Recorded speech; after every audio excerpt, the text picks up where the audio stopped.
একটা চক্র বিশেষভাবে দীর্ঘদিন ধরে চেষ্টা করছে রাষ্ট্রকে কীভাবে বানচাল করা যায়, শিক্ষার্থীদের অধিকারটাকে কীভাবে হুমকির মুখোমুখি ফেলা যায়। এখন সিরিয়াসলি একপাক্ষিক আচরণ করছে, সেটি এখনও অব্যাহতভাবে আছে একপাক্ষিক, এবং কনসার্নগুলো আমলে নেওয়া হয় না। আমরা যখন কোনো কনসার্ন দিই সে কনসার্ন আমলে নেওয়া হয় না।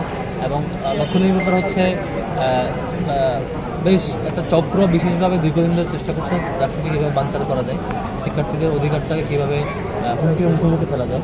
আমাদের দিক থেকে আমরা খুবই ক্লিয়ার স্ট্যান্ড জানিয়েছি যে ডাকসুর ব্যাপারে আমরা স্ট্রং থাকবো, এবং ডাকসুকে বানচাল করতে চাইলে তাকে প্রতিরোধ করার ক্ষেত্রে শিক্ষার্থীরা যেভাবে চাইবে সেভাবে আমরা হেল্প করবো, আমাদের অবস্থান জানানো থাকবে। এবং এখন যারা ডাকসুর আগ মুহূর্তে বিভিন্ন গুজব ছড়িয়ে এবং নানা ধরনের নানা প্ল্যান নিয়ে সিন্ডিকেটেডটা অনেকেই ডাকসুকে বানচাল করার চেষ্টা করছে, এবং অন্য ধরনের একটা অ্যালায়েন্স ক্রিয়েট করার চেষ্টা করছে, সেগুলো আশা করি খুব বেশি ফাংশন করবে না, শিক্ষার্থীদের সাথে প্রতিরোধ করবে। আর সবচেয়ে বড় ব্যাপার হচ্ছে 9 তারিখ ডাকসু হবে, এটিতে এই ডাকসুতে কে জিতবে না এটা শিক্ষার্থীদের কাছে গুরুত্বপূর্ণ ম্যাটার না।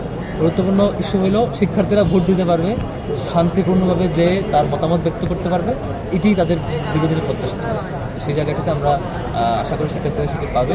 এবং আমাদের দিক থেকে কমিটমেন্ট হচ্ছে আমরা সুযোগ পেলে শিক্ষার্থীরা মেনে নিতে আসলে আমাদের প্রথম কমিটমেন্ট হবে পরবর্তী ডাকসু কবে হবে সেটি দ্রুতই ঠিক করে নাও। ডাকসুটা রেগুলার করা, শিক্ষার্থীদের প্র্যাকটিস রেগুলার করা, এবং একই সাথে শিক্ষার্থীদের অধিকারের ব্যাপারে আমরা যেগুলো বলেছি সেখানে একটা শিক্ষার্থীকে বিশ্ববিদ্যালয়টাকে রাজনৈতিক প্রতিষ্ঠান থেকে একাডেমিক প্রতিষ্ঠানে রূপান্তর করার জন্য যা করা দরকার, এবং এই ক্যাম্পাসটাকে বাজে রাজনৈতিক প্র্যাকটিস থেকে মুক্ত রেখে একটা একাডেমিক ফ্রেন্ডলি পরিবেশ করার জন্য যা করা দরকার সব কিছু আমরা করবো। ভাই একটা প্রশ্ন ছিল, অলমোস্ট বেশ পজিটিভ।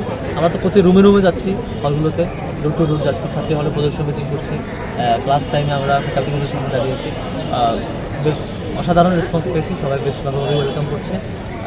এবং এটি একটা ভালো প্রমাণ বহন করে যে ছাত্র শিবিরের ব্যাপারে গত 15 বছর আওয়ামী লীগ 15-16 বছর ধরে যে নেগেটিভ উৎপাদন করেছে, এবং সিন্ডিকেটেডলি ছাত্র শিবিরকে যেভাবে কর্নার করার চেষ্টা করা হয়েছিল, একটি দানবীয় আকারে হাজির করার চেষ্টা করা হয়েছিল, শেষ পর্যন্ত ডিহিউম্যানাইজ করেছে, সব কিছু উঠে এসে ছাত্র শিবিরের ব্যাপারে শিক্ষার্থীরা যেভাবে ওয়েলকাম করছে, যে আমাদেরকে আনন্দিত করে, এবং সেটা আমাদেরকে অনেক বেশি দায়িত্বের ব্যাপারে আরও অনুভূতি তৈরি করে। আপনাদের যে ব্যানারটি বিকৃত করা হয়েছিল তার পেছনে কারা জড়িত আছে শনাক্ত করতে সেটি এখনো পানিশমেন্ট বিশ্ববিদ্যালয় প্রশাসন নেয়নি, এটা খুবই দুঃখজনক। তদন্ত করছে বলছে, আমরা অপেক্ষায় আছি কবে পানিশমেন্ট। সাইবার বুলিং এর একটি বিষয় আমরা এটা জানিয়েছি, সাইবার বুলিং ব্যাপারে আমাদের স্ট্যান্ড ক্লিয়ার। আমরা এবং একটি লিগেল সেলও করেছি, সেখানে যারা আমাদেরকে নক দিয়ে আমাদের আইন সম্পাদকের পদপ্রার্থীর নেতৃত্বে যে কোনো শিক্ষার্থী আমাদেরকে যখন নক দিয়ে আমরা সেটা ইমিডিয়েট তাকে হেল্প করবো, লিগেল হেল্প করবো, যাতে আইনি অর্জন নিতে পারে। আর বিশ্ববিদ্যালয়ের প্রশাসন তার মতো করে চেষ্টা করে, কিন্তু আইনি একটা শিক্ষার্থী ভিকটিম তিনি সেটার সাথে আইনি সাপোর্ট নেওয়ার জায়গাটা কম পান। সেদিক থেকে আমরা নিজেরা একটা লিগাল টিম করেছি আইন সম্পাদক পদপ্রার্থীর নেতৃত্বে, যে কোনো শিক্ষার্থী তিনি নক দিলে এই বুলিংয়ের রিপোর্টে আইন অ্যাকশন অবশ্যই কখন ভাই শেষ করি। থ্যাংক ইউ, অনেক পছন্দ।